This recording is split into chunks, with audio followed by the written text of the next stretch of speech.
Okay, we are doing a solo episode, a Ask Me Anything, which we've done before. We did this last year. I'm just going to start by saying I'm always a little uncomfortable doing solo episodes, especially an Ask Me Anything episode, as I kind of have seen Andrew Huberman and Tim Ferriss and others that I really respect and hold in high regard do these episodes. I've kind of struggled with, why would anyone want to ask me anything, and what do I have to share that will really mean something?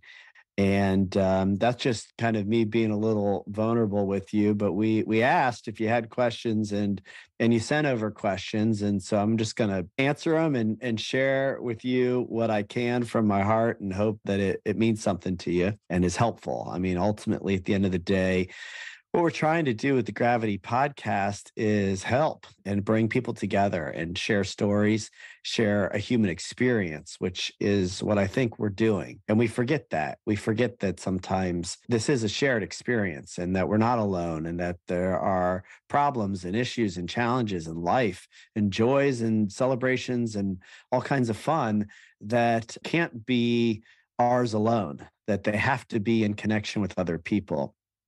I think that's something that we're trying to build with the Gravity community at large, that at a time where it's easy to get into our phones and to get into our virtual communities and lives, that it's still really a basic human need, like water and food and oxygen. You have to be connected to other people.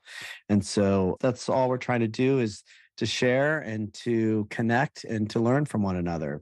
So let's hop into it, starting with my wake up to bedtime routines. What activities or energies throughout the day keep you grounded and light you up? Let's see. So I have, in the last few years, and I'm really excited about the progress that I'm making, and really read at the end of the year Atomic Habits. And just as a little teaser, we're going to hopefully have James Clear on the show and hopefully do some more work with him. Thanks to the audience, by the way. I had asked if anybody knew James and was able to get connected to him, and he's happy to join the show. And through his book and through his routines, or through his systems, I've really been able to cement a lot of the routines that were in place for me that I had just kind of made up. And this has been really transformative for me, having routines, and they do start for me when I wake up. The first thing in the morning, and actually I should say they really start the night before, because I put into my reminders what I'm going to do when I wake up. And that includes things that I know that I do every day, but I have them there because it's helpful to me to check them off the list, to feel like I am being productive from the very beginning of my day. I start off by doing a combination of things that include some mind exercises, including things like Wordle, which I just have fun with, but I think it helps get my mind going. And then meditation. I routinely every day start my day with a 20-minute meditation. I have been doing transcendental meditation. You've heard me talk about it. We have a TM center at Gravity. I love it. It's so simple and easy, and it really helps me start my day with the right clearing that I feel I need. I know I need. That goes into Wim Hof breath work, and that takes just about 5 minutes, but I do my Wim Hof breath work every morning right after my meditation. I have some daily prayers that I read. I highly suggest you use some sort of reader. I have really gravitated over the years to Melody Beattie. She has a couple of books I particularly like, The Language of Letting Go and Journey to the Heart. They are two readers that I have been reading actually every day for the last, this is my second year doing that. I also highly recommend Becoming Built to Lead, Chet Scott's daily reader, which, as you know, Chet's been on the podcast a bunch, and that's another daily reader that I enjoy and love. Then I go into prayer. I just briefly express gratitude for waking up and for anything else that comes to mind, and pray. And that's a pretty simple thing for me. This isn't a religious thing, it's just a connection to spirit, to the universe, to what I call God. And I find that to be very grounding. And it feels good to express gratitude and to ask for what it is that I would like some help with or what I'm looking for in my life. And then usually at that point, I'll go downstairs and grab a cup of coffee and start to take my morning supplements. And I try to get out and play tennis, by around 8 o'clock most days of the week. That's been something that's given me a lot of pleasure, a lot of joy, physical and mental health, camaraderie. There's something for me about being physically active that I have learned really energetically does a lot for me, and I like doing it at the beginning of the day. That will sometimes change, and I will also work out, lift weights, sometimes run, do other things at other points in the day, and that's okay. I love that too. But there's something great about, for me, playing tennis first thing in the morning. And so before I do that, I take all my supplements. I have a pretty regular routine of supplements that I take, all my morning vitamins. And then I let my coffee kick in a little bit and I sit down, put on my headphones, and I journal. That really completes my morning routine. Sounds like a lot, but it takes probably about an hour at the most. And, that usually is happening between, 6:30 and 7:30, 7 to 8, something like that. And that is really a Monday through Friday routine for me. On the weekends, I will try to meditate. I will try to exercise, work out, play tennis, but I'm not as committed to the readings and the journaling. I like to kind of give myself the weekends to just relax a little bit and not feel quite as regimented. I'll often do it anyway, but it's not something that I kind of have as a deeply held must have as it is kind of Monday through Friday. Let's see.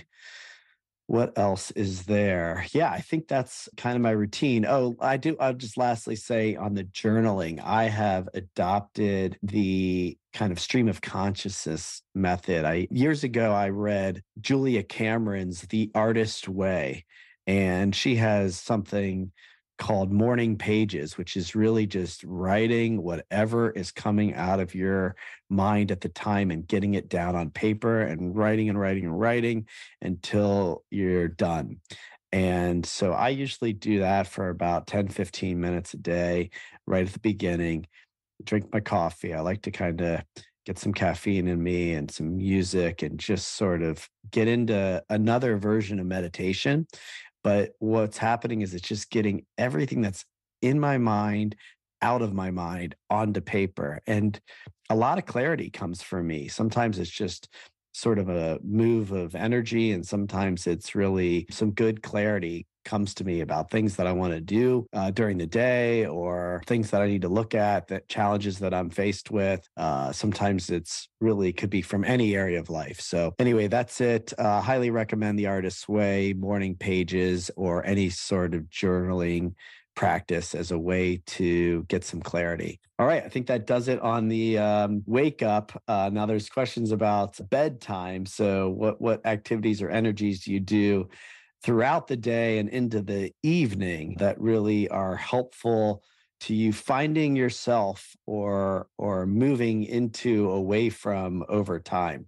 Yeah, like I said, Atomic Habits, also BJ Fogg's Tiny Habits, there's a lot to be said for really, it's not just about habit building. I think that's kind of the thing that people get tripped up on. This is not about a business. This is not about creating habits even really. It's really, I would say, more about life design. How are you creating your life to be? What things don't just happen without putting some thought and effort into it and creating disciplines around it. So I have become pretty routine, pretty disciplined about creating the things that I want to create for myself. I learned through Strategic Coach a method for time management. So I've organized my days based on activities. So Tuesday, 10 to 3 is really Kaufman development work. Wednesdays are for me podcast days and opportunities to work on other creative expressions. And Thursdays are what I call buffer day, where it's all kinds of miscellaneous meetings, anything that didn't get done Tuesday and Wednesday, anybody that I want to meet with, or work that needs to be done, that all falls into Thursday. That's also in that kind of 10 to 3 period. Mondays and Friday are what I call free days. So those are days where there's a lot of self care, there's all my modalities. I try to make work on those days, chiropractor and stretching and massage and acupuncture and all that fun stuff, which I love to do. And those are also days where I've got some time to meet up with friends and to catch up with other people and to spend time with family and just have a little bit more freedom. And I kind of don't hold to that 100% of the time. I shoot for 80%. There are days where I need to work on a Friday, or I'm traveling, or life gets in the way, or we're just too busy. And so sometimes, I'll cheat into those days, and that's okay. That's sometimes just what's necessary. I also have a practice of gratitude in the evening. I just take 5 minutes and come up with whatever I'm grateful for from that day. And then I have a practice of making sure that I write down everything I want to do the next day. So it's kind of a repeat. In there is, I'm going to talk about this in a minute because there's a lot of questions on physical health. So I do try to work out at least 5 days a week, and I just kind of do my own workouts. I try to play guitar every day just for 5 to 10 minutes. I also try to read or listen to a podcast every day. Sometimes that's 10 minutes. Sometimes it's a half hour. Sometimes it's just whenever in my car. But those are things that I think are important to continue to learn and to be entertained. Try to just listen to some music and have some fun and not be working on anything throughout the day. Yeah, there's kind of other stuffs in there. I've got some routines around travel, disciplines around certain trips that we take every year that we stick to and are non-negotiable. There's other things around family, making sure that that continues to be a priority. But yeah, those are all kind of my routines from beginning to end. And, what I hope you take away from that really is find the things that you enjoy doing that actually really make a difference for you. Oh, I forgot my sauna and my cold plunge are two that make a big difference for me. So if you have access to either of those, I highly recommend them. But yeah, find things that you love and that actually you feel good after you've done. And I think what James will tell you in Atomic Habits is just start. It doesn't have to be good. It doesn't have to be long, but get in there and just start, even if it's something like 5 minutes a day of whatever it is. Keep going, start and see what fills you up. And over time, they won't feel like they're things you have to do. You'll just crave them, kind of what, has happened for me in my routines. Okay, that'll wrap up that first question. Next up, there's some questions on physical and mental health. And I might have already attacked some of this in the routines because most of my physical and mental health practices are wrapped up in my routines. I believe that if you want to prioritize anything, if you actually want to see progress with anything, if you want to be active, working on yourself physically and mentally, it's going to be more successful if you make it a routine. Why is tennis so important to you? And is there proximity to friends or to my childhood, et cetera, in the sport of tennis? And I would say, yes, there is proximity to friendship and to my childhood. I did not start playing tennis until I was in my probably middle school years after I moved to Columbus and all my friends here played tennis. I had grown up playing soccer and baseball when I was a little kid. And so it's been fun for me as an adult to return back to tennis. I did not play tennis for probably 15 years. When I graduated from high school, I think maybe I was a little burnt out on it. I played a ton of tennis, middle school and high school, went to tennis camps and, was really committed to that sport and took a break, came back to it as an adult and I love it. And I mostly play over at Ohio State with Ty Tucker. and a group of guys and the team. But I have a couple of really good friends, a few friends that we play routinely on Sundays and throughout the week. And I host a small tennis tournament in the summertime. And it's really a combination of things. First of all, just being physically active is something I get so much out of energetically. Yes, it's fun. Yes, it's camaraderie. Yes, it's being with friends. It's working on something, trying to get better at something. Competition to some extent is important to me.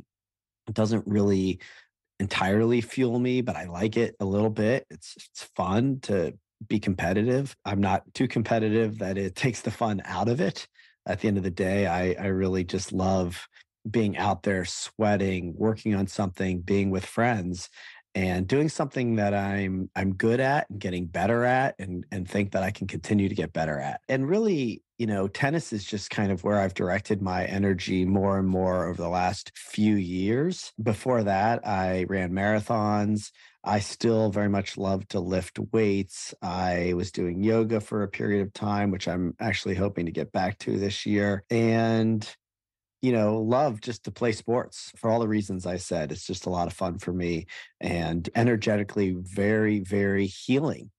I would go as far as to say for me, that is a way that I can really move energy in a way that feels very, very healing. Sometimes, when I am struggling with something, I've had some hard times throughout this year and going out on the tennis court early in the morning and being pushed to the point that you have to release some of that energy, some of that emotion has really been very helpful in just navigating all kinds of things. So yeah, that's tennis and kind of physical activity. Any supplements or biohacking practices that you've gotten into, cold plunge, sauna, et cetera? Yes, I alluded to this in the routines earlier. I am a big, big believer in both cold plunge and in sauna. A cold plunge is something that I've really incorporated over the last year. It's a little harder right now with the cold temperatures, and it's one of those things where you get in a rhythm and build some momentum, and you kind of strengthen that muscle. And when you're out of it, which I am at the moment, it's really emotionally hard to get back into it and physically hard. But a cold plunge, I think, is maybe the best modality that I have found without the use of any external medicine to really, really push yourself mentally and get super uncomfortable and find a way to breathe through it. You don't have time to do anything else but to focus on your breath and your thoughts and try to be present and just move through that period of time as peacefully, if possible, as you can. And so it's really challenging, and then it's really, really good for inflammation and physically. I feel better if I've gone for a run or a lift or played, an hours of tennis and I am feeling it my body. When I get out of the cold plunge, I feel so much better. And sauna, you can just look it up, the benefits of infrared sauna in particular, which is what I use. I have one here at home. We actually just switched out our sauna. We use the Sunlighten Impulse, and it's awesome. And I love it. And there's something really great about releasing the toxins. There's a lot of cardiovascular benefits. Don't listen to me on the medical benefits. I'm a 9 quick start according to the Colby test, and I am a low fact finder. So I don't do the research. I trust other people who make strong recommendations, my doctors and others. And there's a lot of benefits. So check it out, cold plunge and sauna both. And then as far as supplements, I work with a longevity clinic in Dallas called the Gladden Longevity Clinic. You can check them out, and they help me provide all of my supplements. I do a lot of supplementation. I take, I don't know, maybe 50 plus supplements a day, morning, evening, and nighttime, and have started working with peptides, which I think have been very helpful for me this year. And again, mixed stuff out there on supplementation. To me, I've kind of always looked at it as a bit of an insurance policy. I do think the more I've learned as you get in there, there's such a individual nature towards our chemistry, our biology, and seeing how supplements can really help offset certain things, learning about food sensitivities and where you might be low in an area and you can supplement it and help balance you out. And I think generally I just try to judge that experience by how I'm feeling. If I feel good, then I think maybe it's helping. So, one more question here on physical health practices. It says, any supplements or biohacking practices, which we talked about, that you're curious to learn more about? What am I curious to learn more about? And it says plant medicine question mark. I would probably put the plant medicine question mark question in the mental health practice, but I believe it's actually good physically too. What am I curious about? I guess I'm curious about a silent meditation. I've learned a lot about Vipassana retreats. As I said earlier, have always been an advocate for transcendental meditation, but I'm curious about other meditations and also the silent retreats. I just continue to hear how impactful those can be. I've been curious about things like vision quests and, kind of wilderness retreats. And yeah, as far as plant medicine, I have worked with many plant medicines for many, many years and have had a lot of ups and downs, but mostly feel like they've been incredibly beneficial for me. I will say that I do not believe plant medicines are for everybody, and I believe they should only be done in a very facilitated way with a practiced therapist and should be highly vetted. There is unfortunately a lot of bad practitioners out there, people that might even be good people that mean very well, but it's sort of the wild west right now, and I have a tremendous reverence for the way in which those medicines should be used, and very carefully, very carefully, very professionally, and not without the help of integration, both in the session and afterwards. For me, what I have found is the medicines themselves have been described to me as like a push on a skateboard. But if you don't pedal in between, you will come to a complete stop. The integration, I think, is equally, if not more important than the medicine itself. We're kind of on the subject already. Mental health practices, a few questions here. How has your meditation practice changed? Where and when do you meditate? Do you use any apps or music? Any other practices that keep you centered throughout the day? Yeah, I think I've covered most of this already in the morning routines. I use TM. I've been using TM since I was right out of college. Katie is also practiced TM. Some of my kids have gotten into TM. We have TM Center of Gravity. I shared all that with you.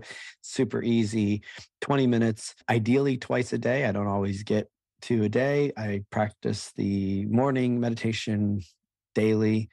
And it's a repeated mantra that's specific to you. There's, I don't know, a dozen or so mantras that are shared based on a variety of questions from your birth date and whatever else. And no, I don't use apps. I don't use music. I really just do kind of mantra based meditation. I will say that I would count in meditation things like running, where I do listen to music. I often find myself moving thoughts. I would say that, when I get acupuncture, I'm meditating. And I've never really followed guided meditations. I've dabbled with that a little bit, but mostly have just kind of stuck to what works for me. Although I think there are a lot of ways to get your toe in the water, and people really like some of the apps, Headspace and others, that help guide you through a meditation. The thing I would say about meditation is you have to not fall into the category of it's not for me, because what that means is you just probably have a hard time sitting still and have a lot of thoughts, which is the point of meditation, is so that you can learn to ground and be a little centered and a little less in your head and clear all of that.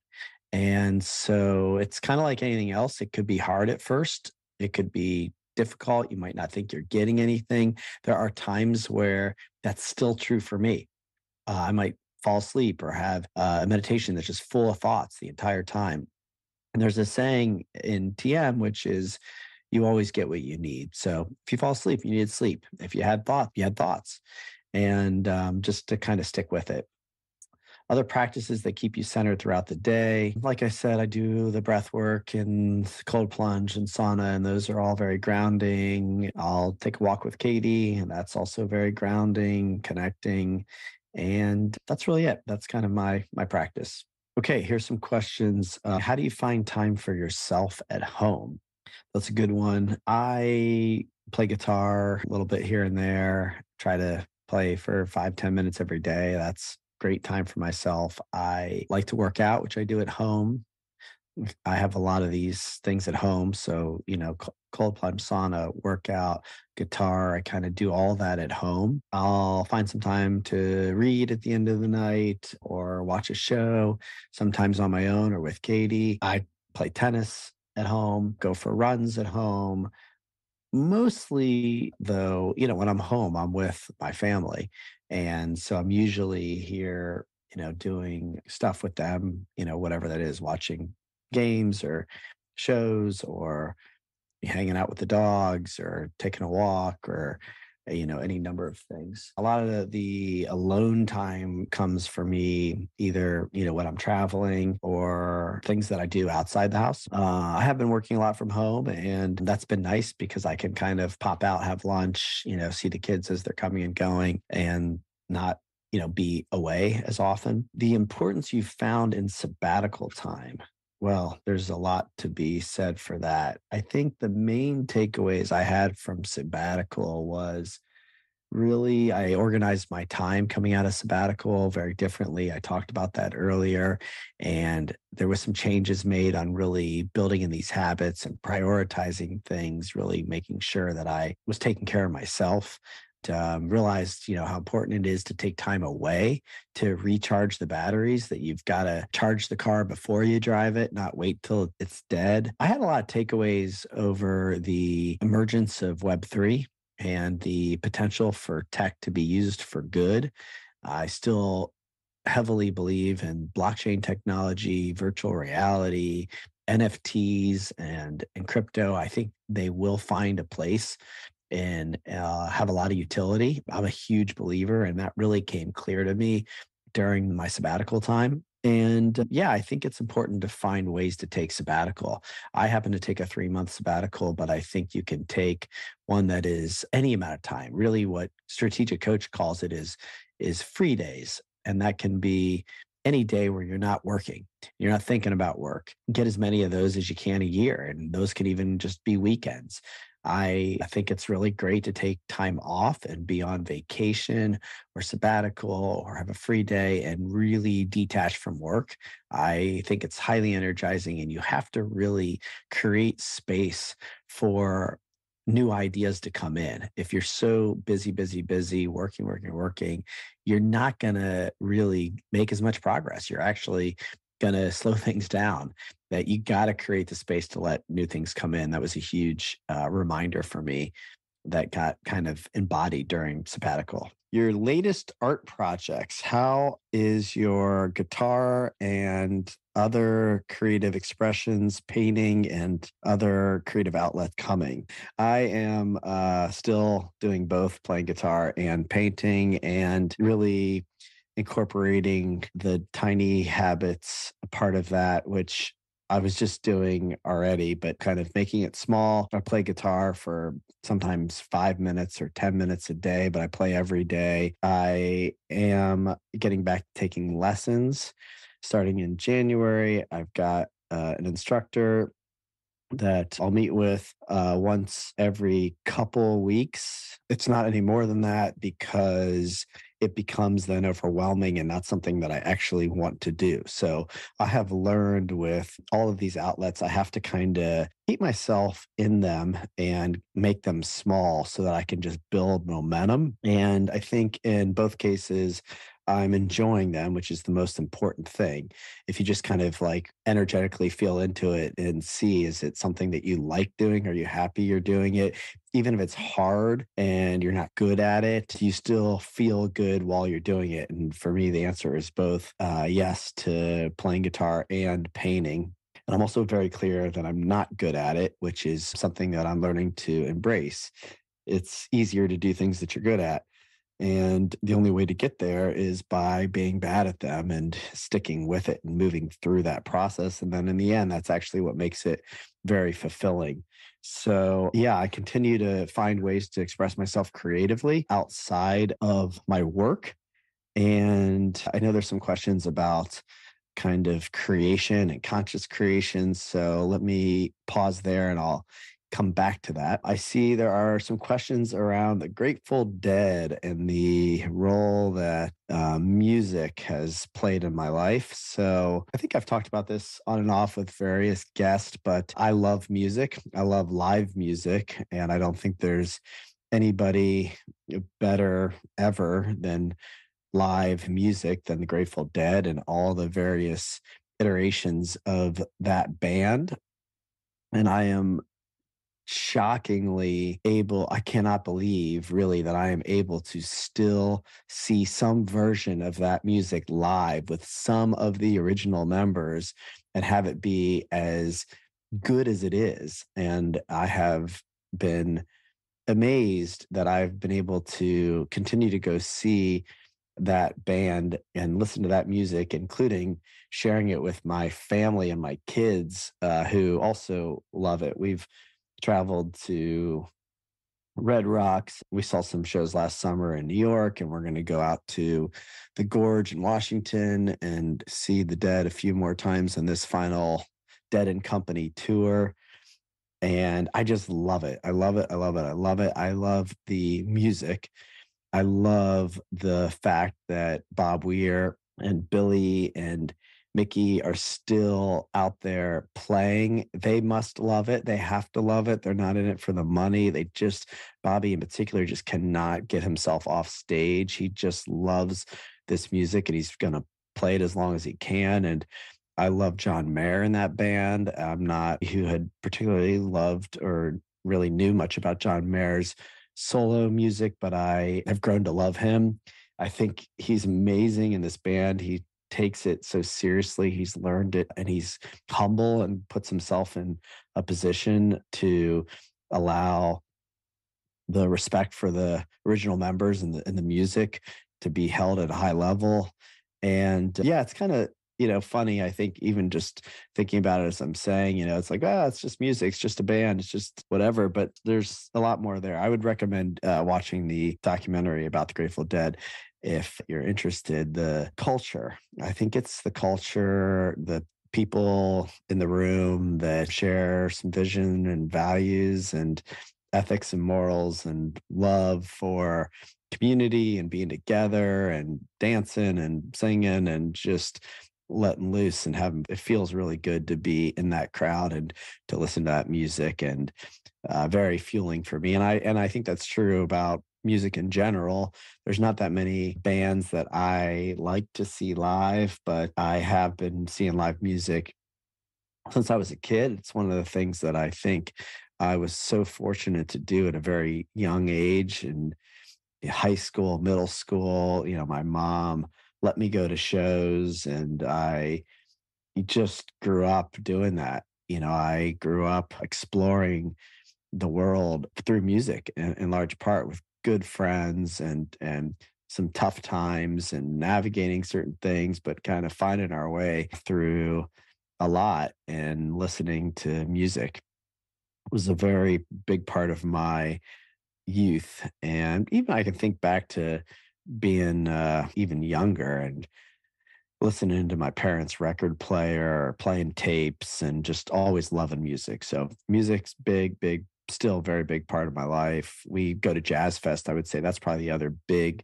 place I see live music, and that's a tradition that Katie and I have. We go with our friends, her college roommate and her husband, who we love, and we cherish that weekend at Jazz Fest every year and see all kinds of great music. It's not just jazz, but if you're interested, Jazz Fest New Orleans, highly recommend it. And that's another a big outlet of fun and music and food and everything else. I will wrap up there. Thank you. I hope this has been interesting to you. Thanks for listening. As always, it means a lot to me whenever I see somebody in the community that will remind me that they're listening to the podcast and they're getting something out of it. That's why I'm doing this. Hopefully, you are getting something out of all of this, and that's what makes it worth it for me. So that's it. Thanks so much. Thank you for listening to the Gravity Podcast. Please subscribe to the show at Apple Podcasts, Spotify, or wherever you listen to podcasts. To learn more about the entire Gravity Project, please go to gravityproject.com. Music heard of the show is provided courtesy of Kyle Lamoro and Oliver Oak.